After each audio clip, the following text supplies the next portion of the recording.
Yo voy a hablar sobre las quemaduras, ¿ya? Que completando lo que yo sé el doctor Maldonado ha hecho, ¿no? Que es la parte inicial, definiciones y toda la parte inicial. Me voy a centrar más que nada en lo que es el tratamiento, el manejo de las quemaduras. Bien, esta clase le he preparado en función a este libro, Cirugía y Emergencias de Ferrada y Ferrada, porque la quemadura, ¿no? Es la emergencia por excelencia. Las quemaduras tienen que tratarse como emergencia siempre, ¿no? La definición, esto es algo bastante corto, es las ambustiones, ¿no? La injuria tisular producida por elementos físicos, químicos o biológicos. Acá el elemento físico más común que produce una quemadura, ¿cuál es? Alguien me dice, ¿verdad? El fuego, doctor. El O fuego. agua caliente. A fin de cuentas, dice que todos estos elementos que producen una lesión van a producir una lesión, ¿no? De quemadura, ¿no? La quemadura van a inducir un daño por el calor en contacto. Puede ser fuego directo, vapor, puede ser, eso es por calor.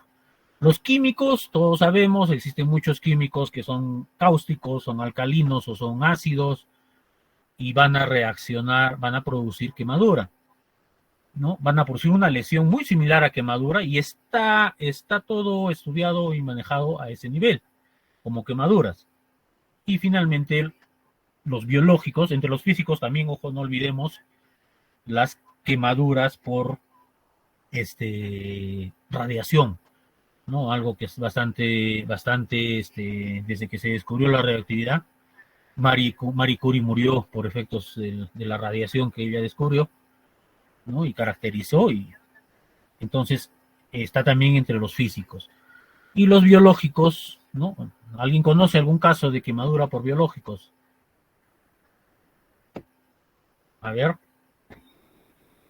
¿qué se imaginan por un biológico? ¿Qué biológico nos puede producir una lesión tipo quemadura? El jugo gástrico, doctor. El jugo gástrico es un ácido, es un químico.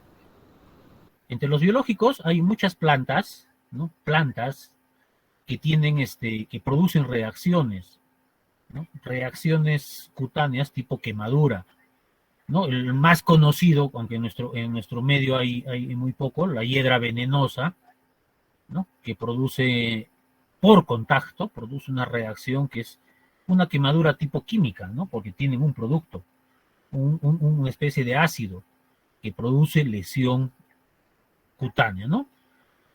Ahora, la quemadura hay que entenderla siempre, seguramente esto ya lo han mencionado, va eh, a producir fenómenos locales y fenómenos sistémicos, dependiendo de la extensión de la quemadura, del tipo de quemadura, de la gente que va a quemar, ¿no? La gente que ha producido la quemadura, ¿no? Y también el estado del paciente o los fenómenos, el estado de la persona que ha sido quemado, ¿no?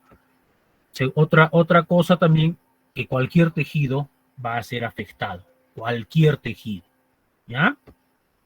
O sea, puede quemar la piel, puede quemar las conjuntivas, puede quemarse mucosas, puede quemarse, ¿no? Elementos internos, mucosa intestinal, mucosa gástrica, puede quemarse músculos o huesos, cualquier tejido. Sin embargo, casi el manejo generalmente ha sido enfocado desde el punto de vista de quemadura en piel, porque es la más frecuente. El 1% de la población va a sufrir una quemadura, ¿no? En algún momento de su vida, de cierta gravedad, ¿no? Hay muchas quemaduras que a veces ni las consideramos. Me fui a la playa, me tosté bien, es una quemadura, pero a veces ni las consideramos. Sin embargo, hay quemaduras que requieren manejo médico y a eso nos vamos a enfocar en esta clase, ¿no? Y vamos a guiarle en este tipo de quemadura en la piel. Hay casos especiales que también vamos a hablar, ¿no? Esto seguramente es lo que ya les han enseñado, La clasificación, esta clasificación ha sido modernizada. El estudio de las quemaduras prácticamente se puede decir que ya se ha definido en 1928, o sea, hace muchísimo tiempo, ya casi un siglo. Y en esas épocas hablábamos solo de tres tipos, ¿no? Cuando yo estudié, hablábamos de primer grado, segundo grado y tercer grado. Con el tiempo ha visto que eso era insuficiente y se ha hecho esta clasificación, que es la más usada. El grado 1, que es la superficial, hablamos de una quemadura solar. No deja cicatriz, descamación, en 10 días cura, excepto si hay otros factores agravantes, como infección o reexposición a la quemadura, ¿no? El grado superficial, ¿no? Que deja una cicatriz menos, grado 2 superficial, ¿no? Cicatriz mínima. ¿Por qué? Porque todavía conserva los elementos de la dermis, la parte inferior, la dermis, desde donde se regenera el resto de capas de la piel. El grado intermedio, que ya compromete prácticamente todo, ¿no? Pero todavía va a generar una cicatriz, ¿no? Lenta, pero sí mayor, el grado tipo AB, y finalmente el grado 3, el tercer grado o grado B. Es un tipo que no epiteliza porque ya hay destrucción de toda la capa basal de la piel, ¿no? La capa basal de la piel, podemos hablar, digamos, el fondo del folículo piloso, que es parte de la piel, se puede conservar en un grado intermedio y a partir de ahí empieza la regeneración de la piel, dejando cicatriz, evidentemente. Mientras que en el grado 3, al ya no existir eso, es una cicatrización por segunda intención. Hablamos de que desde los bordes de la herida, de la quemadura, va a circular, va a ir en forma, podemos decir, centrípeta, de borde hacia el centro, va a crecer nueva piel. Una cicatrización de segunda intención, o gracias a los avances que ahora tenemos, podemos utilizar injertos, ¿no? Injertos de piel autóloga o heteróloga, que nos mejora la calidad de cicatrización. Y el grado 4 es cuando ya tenemos compromiso de plano profundo, músculo o hueso, ¿no? No epiteliza y cicatriza por segunda intención. Para hablar de tratamiento, porque eso es lo que vamos a enfocar, eso es bastante superficial lo que estamos hablando ya de que ha llegado un paciente que es quemado, ¿no? Que se ha quemado y que vamos a evaluarlo para el manejo médico. Ese es lo importante. Y voy a tratar de incidir en dos puntos de manejo. Un manejo prehospitalario, un manejo en primer nivel de atención y un manejo hospitalario, ¿no? Que requiere mucho más, más especialización, ¿no? En el índice de riesgo, este es un índice, se llama la fórmula de Garcés, nos va a decir cuál es la posibilidad de severidad de infección. Los elementos de mayor incidencia que tienen esto en índice de riesgo, el porcentaje de superficie corporal quemada, la edad del paciente, muy importante, es muy diferente un niño quemado a un adulto y también a un anciano, ¿ya? Entonces, en función a eso, tenemos que estandarizar su tratamiento. La profundidad de la lesión, ¿no? Generalmente, cuando un paciente tiene una superficie corporal quemada entre el 30% en un grado superficial, ya se considera de manejo hospitalario. Si tiene más del 15% de una quemadura profunda, ¿no? Un tipo 3 o tipo B o un tipo 4, es de manejo hospitalario, ¿no? Y la inhalación, si es que ha habido inhalación o no de gases. Usamos esta fórmula, sería bueno que siempre nos las aprendamos en menores de 20 años, ¿no? Y en mayores de 20 años, ¿no? Donde tenemos el tipo de quemadura que tiene. Recuerden, uno de los indicadores que probablemente les han ya mencionado es lo que hablamos de las quemaduras nunca son pues de un solo tipo. O sea, no voy a tener una quemadura, qué sé yo, un tipo 3 y no va a haber quemaduras de grado 1, 2. porque el área más quemada, más profunda, es el área de mayor incidencia del agente que ha provocado la quemadura. ¿Ya? Eso se llama, ¿alguien les recuerda o no? ¿Les han dicho? Toda quemadura, van a observarla, tiene lo que se llama las zonas de Jackson. El área central o el área más afectado puede ser un tipo 3, mientras que un área alejada puede ser un tipo, una quemadura grado 1 inclusive. Entonces son las áreas de Jackson. En función a eso, ustedes tienen que calcular, eso sí también seguramente les ha enseñado, cuál es el porcentaje de quemadura, ¿no? Cuál es el porcentaje de superficie corporal quemado en tipos diferentes. En función a eso, yo hago este cálculo que le estamos presentando y voy a calcular un índice pronóstico. Según la fórmula de Garcés, es un índice pronóstico, si esto va a necesitar un mayor tratamiento o un menor tratamiento, ¿no? Está clasificado, ¿no? Por grados. Generalmente una quemadura que obtiene más de 100 puntos es una quemadura severa o un gran quemado, ¿no? Consideramos que ese paciente va a requerir una resucitación muy enérgica, un tratamiento muy prolongado y donde tenemos un índice de mortalidad bastante elevado. Mayor, inclusive estamos hablando del 50%. Y ya todos saben, creo, que una quemadura de un grado extenso, ¿no? De más de 150 puntos, la mortalidad es de 100%, ¿no? Pese a todas las medidas de resucitación que se haga, generalmente una quemadura mayor al 80% en tercer grado se considera que es una mortalidad del 100%. Ya existen, indicadores y una evaluación que podemos hacer. Esta es la tabla de Looney Brother, ¿no? En la tabla que me habla para calcular lo primero de eso, superficie corporal. Hay dos tablas, esta es la otra, que es la tabla de los 9 o la regla de los 9, ¿no? Cada una de estas áreas es el 9% o una fracción. 4.5% las pequeñas, 9% las grandes, ¿no? Cara anterior, cara posterior, ¿no? El porcentaje. Tabla de los 9 también seguro que ya están mencionados en clasificación. Y esta tabla de Looney Brother nos permite hacer un cálculo un poquito más preciso. Especialmente se usa esto en niños, ¿no? Aquí observe, hay algunos, la cabeza va a tener un 7%, el cuello un 10%, 2%, en todo esto. ¿Qué otra tabla conocen? ¿Qué otra tabla les han hablado? A ver. ¿Quién recuerda? ¿Qué otra forma de calcular el porcentaje de superficie corporal? Hay una fórmula bastante práctica y fácil. Creo que era con la palma de la mano, doctor. La Creo palma que de la mano. ¿A cuánto equivale la palma de la mano? 1% creo que era, no, no Al recuerdo. 1%. ¿Pero la palma de mano de quién? Del paciente, ya. Del paciente, ¿no?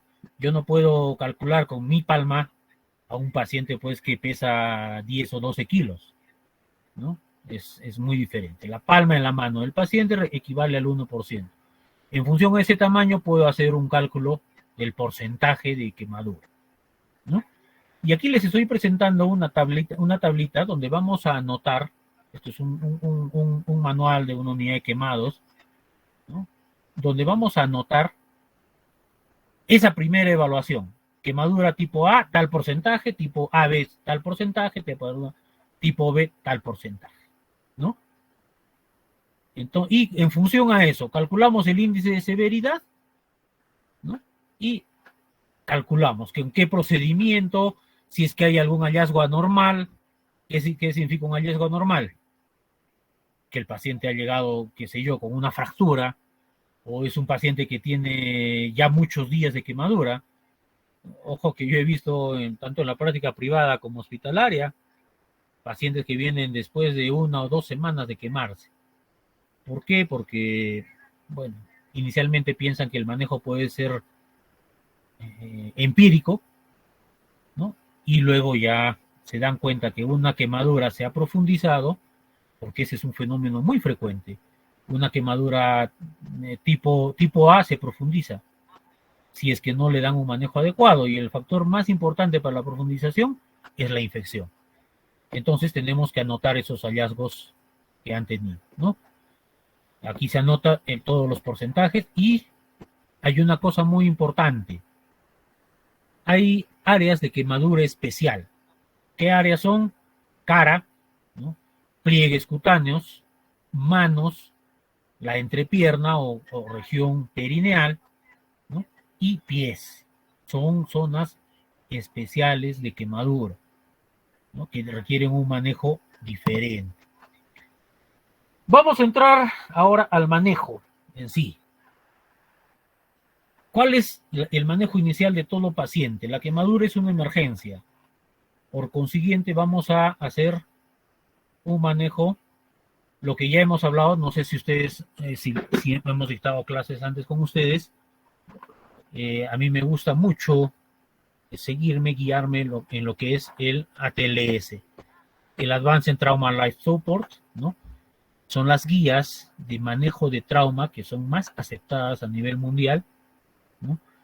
Donde ya se ha establecido toda una secuencia de pasos para poder manejar, que tienen estudios tipo 1, tienen estudios tipo 2, donde han demostrado que el aplicar esta guía mejora la supervivencia significativamente, más del 38% de mejora en supervivencia de un paciente traumatizado, con relación a la no aplicación de esta guía, ¿no? Entonces, tiene una ventaja muy significativa, ¿no?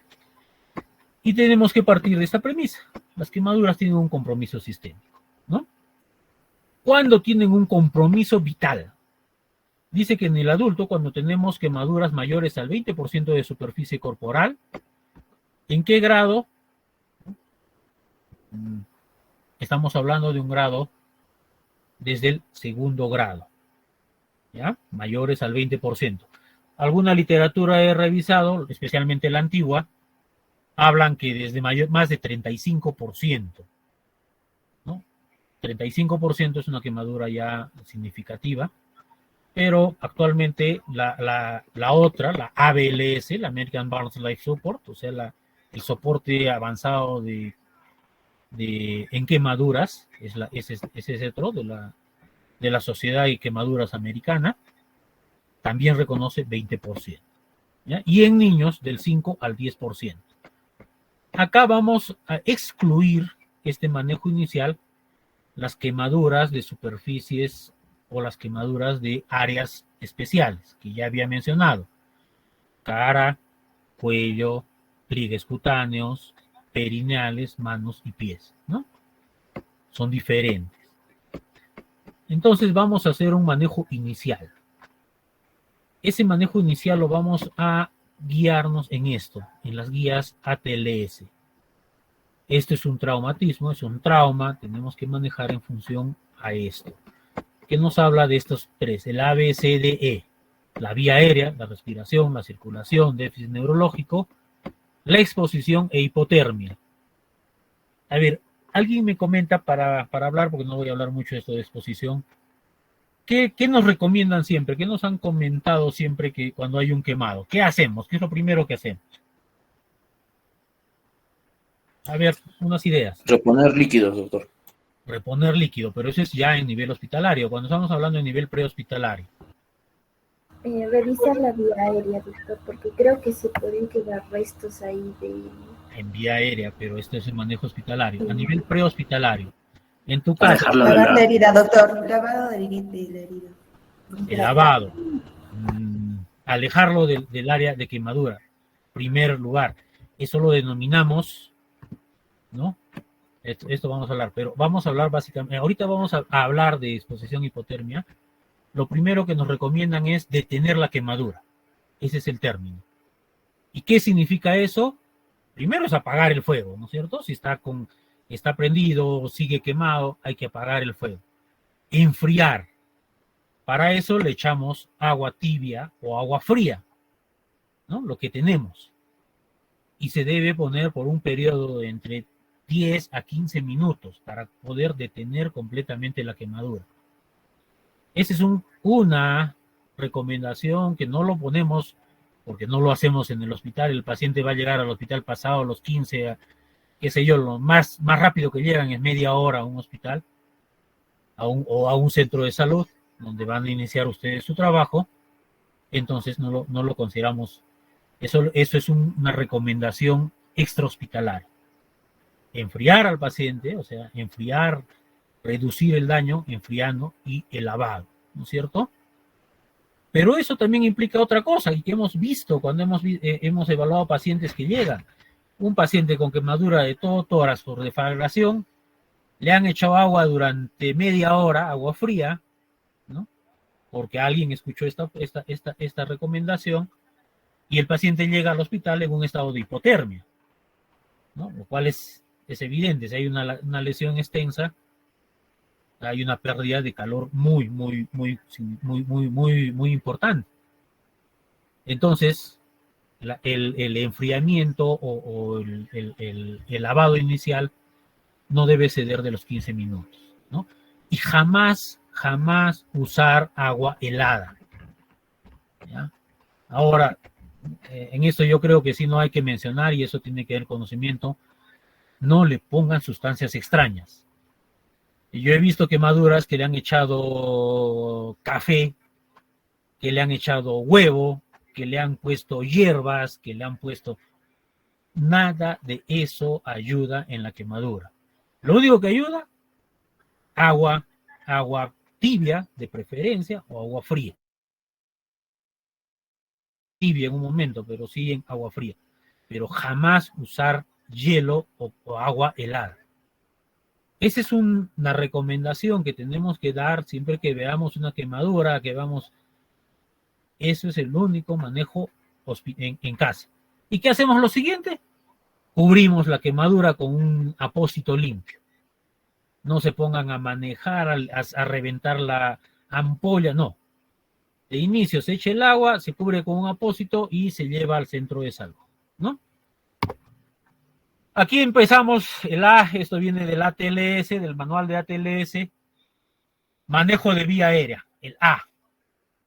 ¿Cómo manejamos la vía aérea?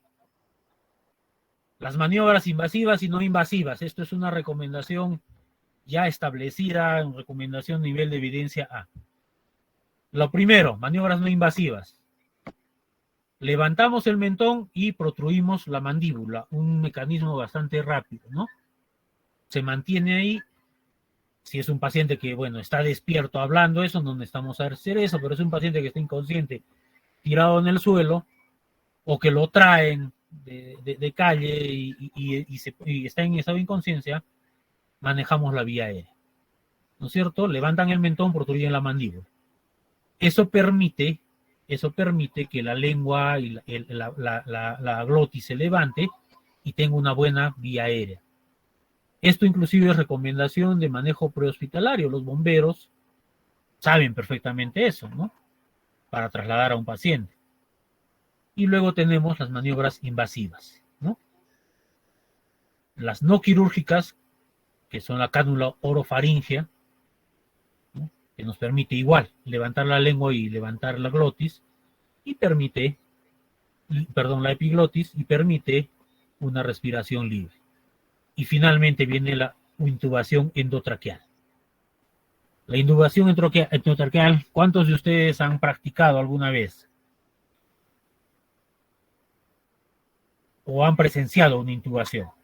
Creo que ahí tenemos un gran déficit en estos momentos, ¿no? Porque esto lo hemos hecho generalmente en sala de operaciones, enseñarle a los alumnos cómo intubar. Esperemos que pronto ya la universidad cuente con los simuladores para intubación, que es una de las maneras más prácticas de entrenarse en eso, ¿no? Porque tarde o temprano algún día en nuestra vida lo necesitamos, ¿no? La intubación endotraqueal, en el caso de quemados, recomiendan, si es que es necesario, ¿no?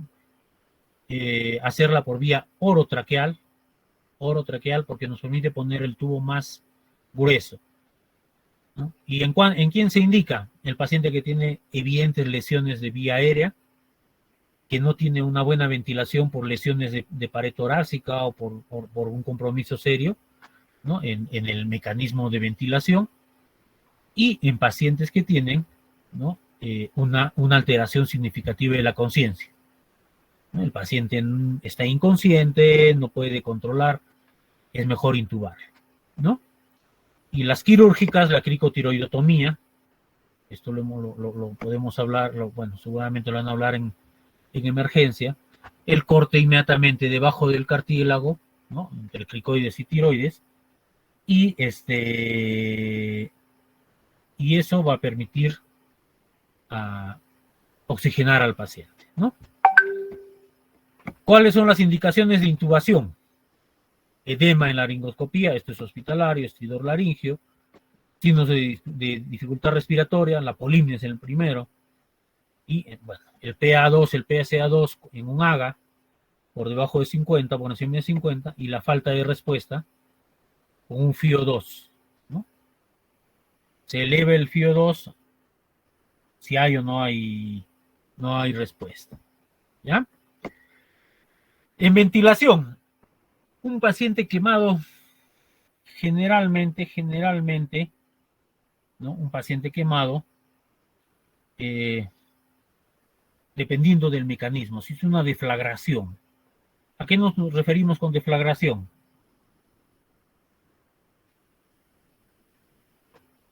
¿Alguien conoce qué es una deflagración? Nadie, no hay un bombero acá entre los alumnos.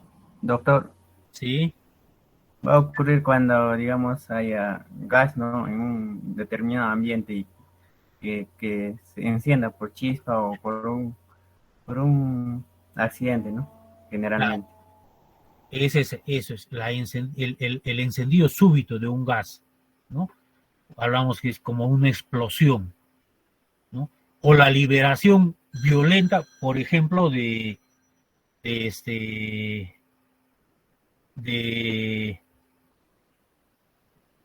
la explosión violenta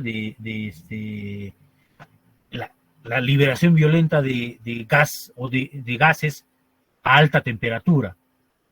Muchas veces ocurre eso, ¿no? Una vía de gas que explota, sale gas, vapor, hay líneas de vapor en muchos lugares, sale el gas, ¿no? Entonces, en esos casos, ¿no? Tenemos una alta probabilidad de lesión de vía aérea, pero también tenemos una alta posibilidad de alteración de la ventilación, porque se producen quemaduras a nivel de vía aérea alta o baja inclusive, ¿no? Esa es una indicación, inhalación, la quemadura de vía aérea. Tenemos también lesiones traumáticas de pared de tórax, muy frecuente cuando la quemadura ha sido una deflagración, ¿no? Muchas veces esa deflagración se acompaña con el lanzado, el paciente es lanzado es golpeado, digamos, o muchas veces también le caen objetos, y más frecuentemente cuando es una quemadura eléctrica, especialmente de alta tensión. La quemadura eléctrica produce lesiones traumáticas en pared de tórax.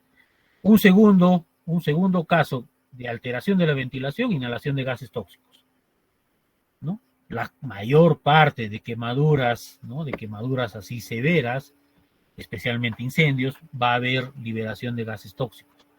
Y a gases tóxicos, ¿no? Me refiero, por ejemplo, una quemadura de lo que actualmente está de moda, los plásticos, una alfombra sintética, ropa sintética, eso va a liberar gases tóxicos. Intoxicación por gases inhalados, ¿no? El más frecuente, el dióxido de carbono, es el más frecuente, la intoxicación más frecuente, y esto tiene una característica importante. Tiene una afinidad por la hemoglobina que es 240 veces la afinidad del oxígeno por la hemoglobina. Eso quiere decir que desplaza la hemoglobina y el paciente va a llegar a un estado de hipoxemia, ¿no? Es muy difícil de eliminar. El único tratamiento que se conoce es la la colocación de oxigenoterapia, ¿no?, a concentraciones elevadas, hasta el 100%, para poder desplazar el CO2 y eliminar y curar de esta intoxicación, ¿no? Entonces, es importante que vean esto, el AB con estas consideraciones, ¿no? Luego vemos el C. El C que era la circulación, ¿no es cierto? Debemos colocar vías periféricas. Vías periféricas de grueso calibre, se prefiere por lo menos calibre 16G o 14G, en extremidades o en lugares no afectados por quemaduras, y de preferencia en extremidades superiores. Las extremidades inferiores también se pueden elegir, pero tienen mayor tasa de tromboflebitis séptica, o sea, se infectan más frecuentemente. Y poner en quemaduras. Ahora, cuando la quemadura superficial es mayor al 35% o la quemadura profunda es mayor al 15%, ya entramos a esto: catéter venoso central, monitoreo de PVC. O sea, ojo, anteriormente dije 20%, era manejo hospitalario. Ese es la quemadura, pero esta ya estamos hablando, a ese 20% le voy a poner vía periférica, pero a una mayor del 35%, profunda mayor del 15%, ya estoy entrando en una resucitación del paciente. Catéter venoso central, con monitoreo de PVC cada hora, catéter vesical y diuresis horaria.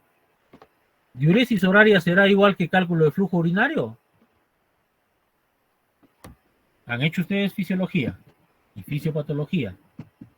¿Cuál sería la diferencia de esto?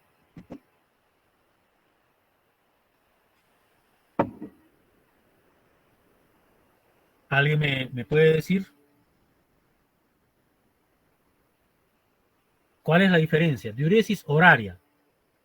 Diuresis horaria es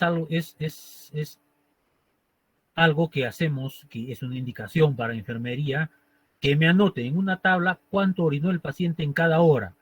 Requiere una bolsa colectora especial que tiene su medidor ya incorporado, donde yo cada hora averiguo cuánto orinado. Y que es ligeramente diferente a lo que es flujo urinario. ¿Qué significa flujo urinario? Yo puedo calcular, si un paciente orinó 1 litro en un día, puedo calcular en función, dividiendo entre 24, que es la hora, y el peso, cuál es el flujo urinario, cuántos centímetros cúbicos o mililitros orinó en cada hora ese paciente. ¿Ya? Uno es un monitoreo constante, diuresis horaria, y el médico tiene que estar enterado cuánto ha orinado, porque de eso es un indicador, el mayor indicador de la resucitación del paciente. ¿Ya? Eso ya es un manejo hospitalario. Y la sonda nasoyeyunal para nutrición. Un paciente que tiene esta superficie de quemadura va a necesitar nutrición, ¿no?, de preferencia enteral, ¿no? La vía oral, ojo, es lo primero, no se debe suspender, pero muchas veces vamos a necesitar hacer una nutrición continua, ¿no?, para poder compensar la pérdida de pesos. En todo el fenómeno inflamatorio que se ha desencadenado por la quemadura, la pérdida de peso o el síndrome consuntivo es un factor muy importante de complicaciones. Una sonda nasogástrica para descompresión, las primeras horas producida la quemadura, va a haber distensión abdominal, va a haber híleo adinámico, tiene que descomprimirse, ¿no? Y vamos a hidratarlo. Esta es la fórmula más importante, no la podemos. Lactato Ringer. Siempre se elige una solución cristaloide. Puede ser cloruro de sodio, ¿no?, aunque actualmente se está volviendo ya las indicaciones, inclusive en cuidados intensivos, es que la resucitación con lactato Ringer es más efectiva que la resucitación simplemente con cloruro de sodio. ¿Ya? 2 a 4 mililitros kilo de peso por porcentaje de superficie corporal quemada. El paciente tiene 35% de porcentaje, le pongo 2 mililitros kilo, pesa 60 kilos, 120 kilos, lo multiplico por 35 y ese es el volumen indicado en 24 horas. La primera mitad en 8 horas, ojo, siempre recuerden, desde el momento de la quemadura. Se quemó, llegó al hospital 6 horas antes, recién llega después de 6 horas, ¿no? Yo le calculo, lo resucito quizás en el hospital 2 horas al inicio y el resto en las 16 horas. Y esto es muy importante que lo recuerden cuando estén en un centro periférico, ¿no? Porque ustedes en un centro periférico tienen que resucitar al paciente, iniciar ese manejo para luego transferirlo, porque hay centros de salud donde están pues a 4 horas, 6 horas, 8 horas del hospital más cercano.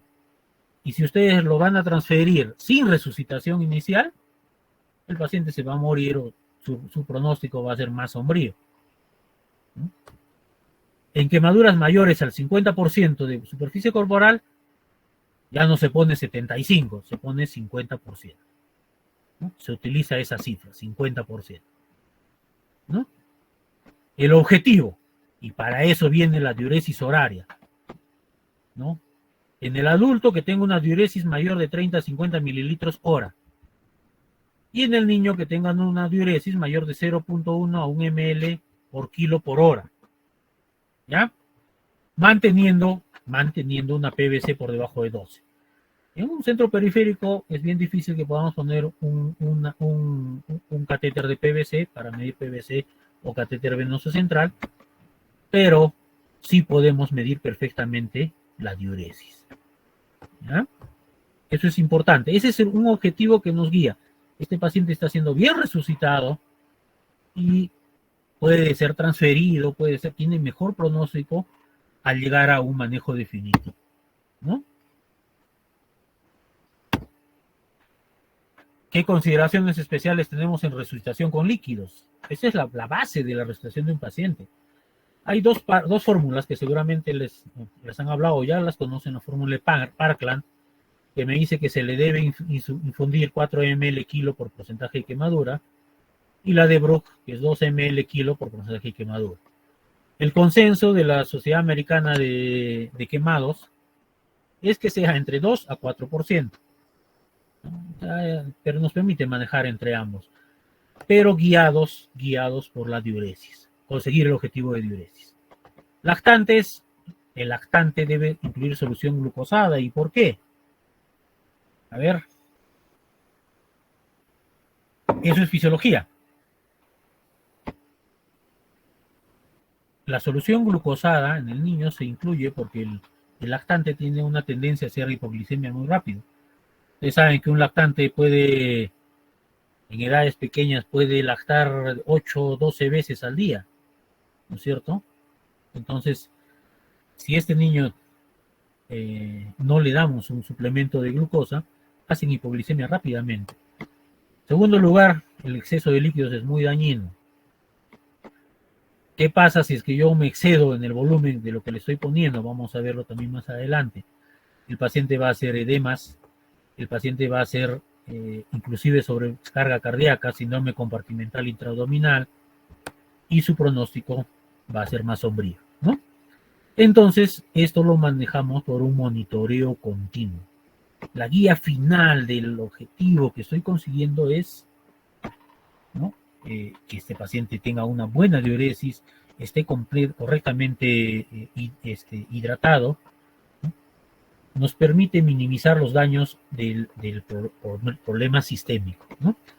El uso de coloides, mucho tiempo se recomendó usar las soluciones coloideas, ¿no? El albúmina, cosas que van a atraer el agua al intravascular, no ha demostrado una mayor ventaja. Lo primero es una solución cristalóide, ¿no? El uso de coloides se utiliza en condiciones especiales, ¿no? Especialmente en esto, reanimación difícil. Baja diuresis. ¿Qué pasa? Yo estoy poniéndole la fórmula, estoy usando inclusive Parkland, y el paciente sigue con diuresis baja, ¿no? hay un problema que todavía no he identificado. Esa es una reanimación difícil. ¿Qué puede ser? El paciente, aparte de la quemadura, tiene una hemorragia intraabdominal. El paciente tiene una insuficiencia cardíaca. Esa es una reanimación, son condiciones que tenemos que evaluar. El paciente está presentando hipotensión continua. Pese a la resucitación, a la colocación de líquida, sigue con hipotensión. Requiere vasoactivo para mantener su presión. El vasoactivo no es nunca la primera opción en una resucitación de líquidos, ¿no? En un quemado, en cualquier situación, el vasoactivo no es la primera opción. Primero es la reposición de volumen en la circulación. Hay un déficit de bases, ¿no? Mayor de 6 en el AGA. Eso ya es un nivel hospitalario. Quiere decir que hay un problema en la reanimación. Y los líquidos endovenosos le he llegado a administrar entre 200 a 200 mililitros kilo y el paciente no mantiene su nivel hemodinámico. ¿Qué hacemos? Aquí viene esto. El ABC. El paciente tiene un taponamiento cardíaco, el paciente tiene una hemorragia intraabdominal, el paciente tiene una fractura de fémur o de cadera con pérdida de 2 litros de sangre en la extremidad y no nos damos cuenta, ¿no? Ese es el sangrado oculto.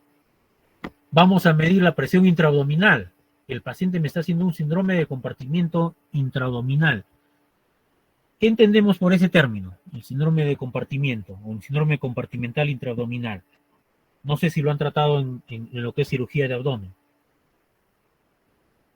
¿Alguien ha hablado del tema?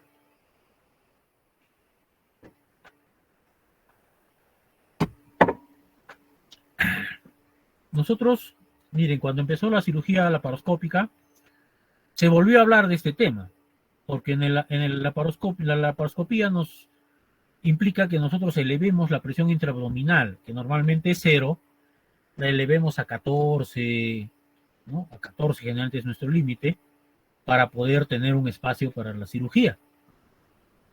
Y se volvió a hablar de este tema, que es un tema que aproximadamente desde 1940 ya se ha hablado, es que cuando existe un aumento de la presión intraabdominal por cualquier circunstancia, desde el embarazo, ascitis, ¿no? Un traumatismo intraabdominal, un sangrado intraabdominal, la distensión de asas intestinales, la presión dentro del abdomen va a elevarse y nos va a producir alteración hemodinámica sistémica, insuficiencia cardíaca, insuficiencia respiratoria, un problema neurológico, puede llegar a un coma. ¿Por qué? Porque hay dificultad para el retorno venoso. Hay una disminución de la precarga, hay una disminución de la capacidad pulmonar residual, hay un aumento de presión con disminución de la velocidad de filtración glomerular. Ustedes saben que eso depende de los gradientes de presión y nos va a afectar toda la hemodinámica del paciente. ¿En un quemado puede ocurrir? Sí, especialmente en los quemados por arco eléctrico, ¿no?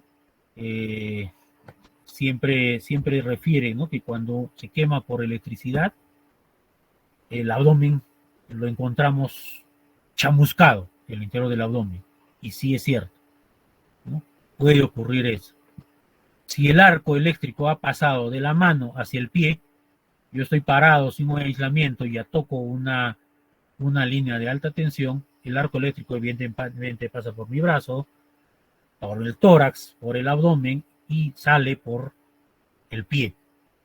Entonces, en todo ese trayecto, el arco eléctrico produce lesiones. Así que el síndrome de compartimiento es una muy buena posibilidad. ¿Cómo la medimos? En la sonda Foley que ya le hemos colocado, colocamos un sistema de presión por columna de agua, como PVC, y sabemos si la presión está elevada o no, ¿no? Y si ese paciente va a requerir descompresión abdominal, ¿no? En un quemado es bastante frecuente. Función cardíaca, ya les dije, ese paciente viene quemado, no conocemos o conocemos su alteración, tiene un problema cardíaco.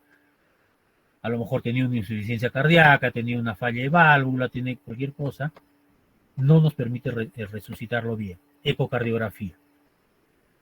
Evite la sobrereanimación, mucho líquido.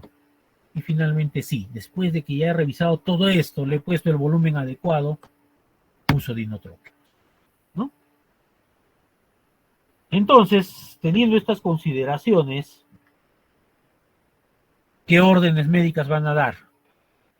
Estas órdenes médicas no son para utilizar en el hospital necesariamente, son también para utilizar en niveles, en nivel primario de atención. Vía oral, un paciente con quemadura no tiene, a no ser que sea una quemadura eléctrica o quemadura en abdomen, no tiene contraindicación para la vía oral. Se le debe iniciar una dieta líquida con electrolitos, ¿no? Puede tomar líquidos, no necesariamente jugos. Hay muchas sustancias electrolíticas que le pueden ayudar. Líquidos endovenosos, ya les hemos mencionado el cálculo, cómo lo van a hacer. Usamos ambos, especialmente si la lesión es extensa. Toxoide tetánico y antitoxina tetánica. Siempre averiguando sensibilidad del paciente y averiguando estado vacunal previo, ¿no? El toxoide tetánico y la antitoxina tetánica, que son diferentes, ¿no? Debe aplicarse, ¿ya? En algas diferentes, si es intramuscular, aunque a nivel intramuscular nosotros tenemos que tener cuidado. ¿Ustedes creen que debemos usar la vía intramuscular para un paciente quemado? Ustedes ya han revisado, ¿verdad? Lo que es la fisiopatología y la quemadura. Hola, ¿me escuchan? ¿Hoy? ¿Hay alguien? Sí, doctor, sí lo escucho. ¿Han revisado, han conversado sobre la fisiología de la quemadura? Sí, doctor. Sí. ¿Qué es lo que ocurre en un momento inicial? En un quemado más del 20% de su grupo corporal. ¿Qué es lo que ocurre? Doctor, ¿se refiere a que hay un proceso inflamatorio? Así es. Se desencadena la reacción inflamatoria sistémica. Las primeras horas de una quemadura, de una reacción inflamatoria sistémica, ¿no? Esa es una base de la fisiopatología de muchas enfermedades. Ocurre una extravasación vascular y edema. Significa que puede haber edema sistémico, y si yo le pongo una inyección intramuscular, no va a haber absorción de ese intramuscular hacia el torrente sanguíneo, ¿no? Es más tardío, es por eso que la vía intramuscular no se recomienda en quemados. Como los hemos puesto al inicio, endovenoso. Empezamos con un manejo endovenoso, ¿ah? Entonces, tenemos que utilizar esto. En esto sí, podría utilizarse toxoide tetánico intramuscular, introducción tetánica, sí, porque pasadas las primeras 48 horas, esto se revierte y sí se absorbe, ¿ya? Lo siguiente, el uso de antimicrobianos. Esto es una cosa para discutir. Ahora, en la pandemia ha habido un grave problema. Un grave problema, ¿no? Que se ha utilizado indiscriminadamente el antibiótico y no es esa la forma de usar. El antimicrobiano solo se usa cuando hay una contaminación obvia. Resulta que no tenía agua limpia, agua corriente, lo tuve que meter a un arroyo de regadío para enfriarlo al paciente, le tuve que echar agua que no estaba limpia, ¿no? El paciente se tuvo que revolcar en el suelo para apagar el fuego, ¿no? Entonces es una contaminación obvia. Ahí le iniciamos antibióticos. ¿Qué antibiótico iniciamos en estos casos? Los más frecuentes, el Staphylococcus, los gram negativos, ¿no? Entonces vamos a elegir un antibiótico de espectro ampliado, ¿no? Cuando hay una infección preexistente, el paciente se quemó, muchas veces hemos visto en quirófano que vamos a drenar un absceso limpiamos con alcohol y al usar el electrobisturí se prende fuego, quemadura, evidentemente si hay un absceso y hay infección previa. De acuerdo a la sensibilidad antibiótica previa, le iniciamos un antibiótico, ¿no? O le continuamos, le ampliamos la abertura. La transferencia por infección ya es un caso cuando hay una infección nosocomial. Lo trataron en una posta médica. Los primeros 3 días, luego se dan cuenta que se infectó la herida. Infección nosocomial. Vamos a hacer una protección de la mucosa gástrica, la úlcera de Curling. Hay una mayor incidencia de enfermedad de sangrado digestivo en un paciente quemado por el estrés, ¿no? Usamos de preferencia ranitidina al inicio endovenoso, luego vía oral, a dosis plena, ¿no? 50 miligramos cada 8 horas endovenoso y posteriormente con una buena vía oral, 150 o 300 miligramos cada 24 horas, ¿no? La analgesia es el otro pilar del manejo de un paciente quemado, porque puede que sea un tercer grado, pero como les hemos referido, nunca hay solo un tercer grado, va a haber un primer grado, va a haber un segundo grado, que son dolorosas. La de tercer grado no duele, eso ya les han dicho, ¿no? Generosa, continua y adecuada, ¿no? Inicialmente no uso opioides. Si yo puedo manejar con inhibidores COX-2, Celecoxib, vía endovenosa, lo voy a utilizar, ¿no? Puedo combinarlo con meperidina, con un opioide, con con otro tipo como paracetamol, sí. Luego, cuando ya el dolor es más intenso, y generalmente es necesario usar el opioide, la morfina, la meperidina, en estas dosis, ¿no? 0,5. No hay que quedarse. O sea, ya se ha demostrado, mucha gente dice que el opioide le va a desencadenar dependencia. Lo que se ha demostrado es que cuando desencadenan más frecuentemente hay dependencia de opioides, cuando no se utiliza horario, cuando se utiliza a demanda. El paciente está ansioso esperando su siguiente dosis de analgésico porque le duele. Y le aplican, siente el alivio, empieza a crear una dependencia. Pero si yo le aplico un opioide y el paciente no siente dolor durante las 24 horas, como no va a crear esa dependencia, esperar la hora del analgésico, no va a crear dependencia, ¿no? Esa es una de las consideraciones que tenían siempre al uso del opioide, ¿no? Se vuelve dependiente. Si lo usamos correctamente, no. Y el opioide sabemos que es el mejor analgésico que existe para un dolor intenso como el de la quemadura. Se dice que ese es el dolor más intenso que puede sentir una persona, ¿ya? Entonces, un manejo muy, muy, muy intenso. ¿Qué tenemos de casos especiales? Inhalación de humos, ya hemos hablado de deflagración, la intoxicación, ¿no? Las quemaduras de vía aérea, la intubación precoz. Hacemos una laringoscopía directa, vemos que hay edema de vías respiratorias superiores. Solicitamos sus gases arteriales, su radiografía de tórax. Si hay signos de edema, lo intubamos. Así el paciente esté consciente, respirando. En un lapso de 48 horas, ese edema puede incrementarse, me hace una obstrucción de vía y el paciente se muere. Preferimos sedarlo, intubarlo y ponerle, ni siquiera a veces ventilación mecánica, sino protegemos la vía aérea. Si es que es muy grande la lesión en vía aérea de arriba, mi traqueotomía. Con eso garantizo la vía aérea, pero la quemadura de vía aérea, ¿en quién van a sospechar? Quemaduras por deflagración, vapor caliente, fuego, y cuando tienen lesiones evidentes de quemadura en cara, fosas nasales, los pelitos de la fosa nasal está quemada, edema en boca, edema en lengua, signo de quemadura de vía aérea. Intubación precoz, eso es un hecho. Es por eso que me gustaría que ustedes salgan ya de la facultad dominando la intubación del paciente. Porque tarde o temprano van a ver un caso, quizás durante el año de Serumus, o hasta cuando son residentes de alguna especialidad, un caso que necesiten intubar. ¿No? Las quemaduras eléctricas, que son las quemaduras por la profundidad y extensión, son bastante severas, ¿no?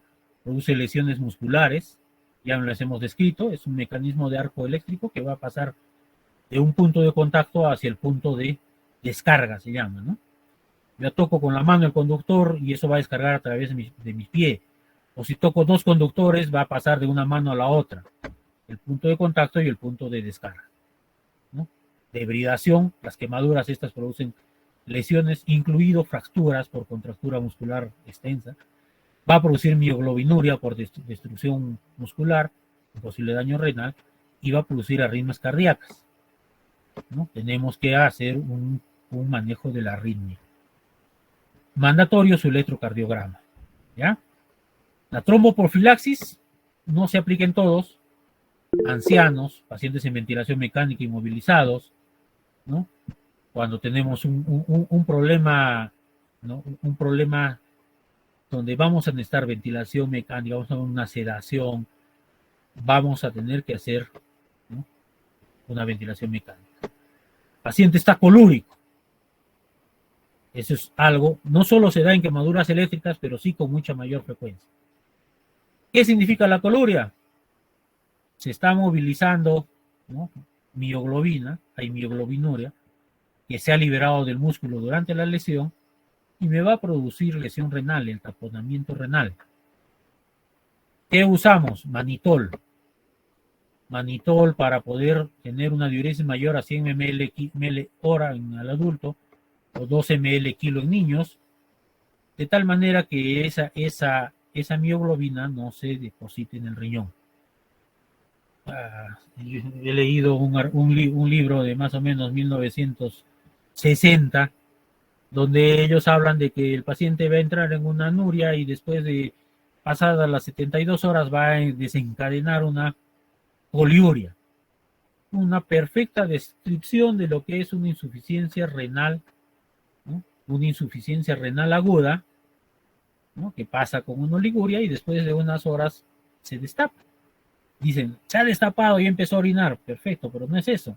Es un paciente que está con un daño renal y ya estamos hablando de daño renal que puede ser residual bien importante, ¿no? Entonces, tenemos que evitar eso. Ya no es una conducta de observación y esperar a que destape, no. Tenemos que intervenir. Manitol, ¿ya? El laboratorio que pedimos por lo general, su hemograma, su creatinina, electrolitos, sedimento urinario, glucosa y urea. Ese es el básico. Quemaduras. Si son eléctricas, ya le aumentamos estos dos. El EKG que ya hemos mencionado. CPK, CPK-MB, para ver si hay lesión cardíaca, ¿no? Porque CPK es muscular general, CPK-MB es, ¿no? De cardíacas, enzimas cardíacas, y repetir a las 24 horas. Y si el índice es mayor de 100, el índice de severidad, ya entra en un monitoreo continuo, TP, TTP, albúmina, proteínas totales, calcio, fósforo, y hospitalizado se debe repetir cada 7 días. Esa ya es un proceso de resucitación largo, ¿no? El segundo punto del manejo de una quemadura es el manejo de la herida. Ojo, el manejo de la herida lo hago cuando llega el paciente o todavía. Casi todos los pacientes que vienen al hospital vienen exigiendo el manejo de su herida. Se quemó, yo he tenido oportunidad de ver, por ejemplo, una quemadura casi del 90% de superficie corporal en incendio. Todo lo que buscaban era, la herida le van a curar. No, ese paciente, bueno, con esa porcentaje de herida se murió la paciente a los días, ¿no? Eso no es lo primero. Lo primero es lo que ya hemos hablado, todo lo que hemos hablado, el ABCD, la resucitación con fluidos, manejo de dolor, todo eso. Después de haber estabilizado todo el proceso anterior, entro a manejo del herida.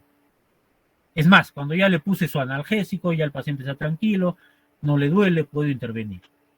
A nivel prehospitalario, ya lo he mencionado, detener la quemadura.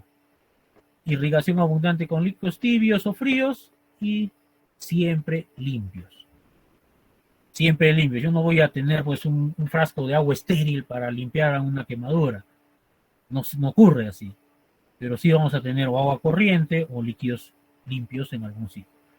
Cobertura con apósitos limpios y traslado. Traslado al centro de salud. Y el centro de salud ya determinará si lo traslada a un hospital, ¿no? Para un manejo especializado o puede ser manejo ambulatorio. Debemos también mencionar que una gran mayoría de las quemaduras es pequeña, no son más del 10% y puede manejarse ambulatoriamente. Si hacemos una limpieza adecuada, ¿no? El manejo inicial hospitalario, siempre después de la estabilización. He completado mi ABCDE, he revisado revisión primaria, revisión secundaria, entro a hacer el manejo de la herida. Y mi objetivo es minimizar la infección, limpieza y cobertura. ¿Ya? Esos son los dos pilares del manejo de una herida, de un quemado. Si el manejo es definitivo de la herida, va a demorar más de 6 horas. ¿Qué estoy hablando de manejo definitivo? Este paciente va a entrar a sala de operaciones para hacer una escarectomía, ¿no? Va a entrar a sala de operaciones para un injerto temprano que se estila ahora, un injerto un injerto autólogo o heterólogo. Generalmente se utiliza el heterólogo para el manejo inicial. Estamos hablando de piel de cerdo o piel de pescado que tienen un manejo óptimo, que dan un muy buen resultado en el manejo de las heridas, hecho por cirugía plástica. Vamos a hacer un lavado, ¿no? Lavado, inclusive se hace con cepillado, cubrir con sulfadiazina de plata y le ponemos un vendaje estéril. Este es el manejo inicial de una herida. Y aquí viene la segunda consideración, la escarotomía, que también es manejo inicial de la herida. Cuando tenemos una quemadura circunferencial, como en este caso, el paciente se ha quemado tórax y espalda, ¿no es cierto? Le hacemos estos cortes. ¿Por qué? Porque la quemadura ha producido una contracción cutánea y le va a impedir respirar, o le va a impedir la irrigación distal en la mano o en el pie. Entonces hacemos escarotomía. Esto se hace en la emergencia, no se necesita entrar a hacer operación. Un buen analgésico, el paciente no siente dolor a ese nivel, ¿no? Y debe hacerse un corte hasta la fascia. Esto se hace en la mano, se hace en el brazo, en el antebrazo, en la pierna, cuando tenemos quemadura circunferencial profunda. Ojo, esto no le va a ocasionar más lesión, sino le va a salvar la vida. Esos son los dos fundamentos del manejo de heridas. Algunas consideraciones: manejo de ampollas. Las ampollas, hay varios estudios ya a nivel tipo 2, donde se ha demostrado que el vaciamiento de la ampolla con preservación de la piel tiene mejor cicatrización, ¿no?, que el dejar la ampolla íntegra. Irrigo, desinfecto la superficie de la herida con una aguja 18, aspiro el líquido y lo puedo reemplazar con solución salina, cloruro de sodio. Lo cubro con sulfadiazina de plata y le pongo un vendaje estéril. Muy buen pronóstico. Deja menos cicatriz, se infecta menos y hace un buen pronóstico para la herida. Sin embargo, si es una lesión profunda, una lesión profunda siempre va a requerir manejo especializado. Así sea menos del 10%. Lesión profunda, ¿qué requiere? Ya hemos hablado al inicio de eso, ¿no es cierto? En una grado 4 o una grado 3 que no hospitaliza, una grado 4 que no hospitaliza, ¿qué va a requerir? Injertos de piel, manejo especializado, ¿no? Injerto de piel generalmente se utiliza la autóloga, inclusive si es pequeña, y mucho más si es en las áreas especiales que hemos mencionado. El manejo definitivo, esa es la conclusión de la herida, no el manejo definitivo del paciente, es de especialidad, es cirugía plástica. ¿Ya? Colgajos, desplazamiento de colgajos, injerto, ya es de especialidad. Inclusive la debridación química actualmente está muy de moda. Hay muchas sustancias que son debridantes químicos que me permiten cubrir la herida y esperar unos días. Se va a limpiar todo el tejido, tiene mejor resultado estético que la debridación mecánica. Pero todo eso ya es un manejo especializado en cirugía plástica. Primero que tienen que hacer es resucitar al paciente. Después nos preocupamos de las heridas. ¿Sí? ¿Hay alguna consideración, alguna pregunta?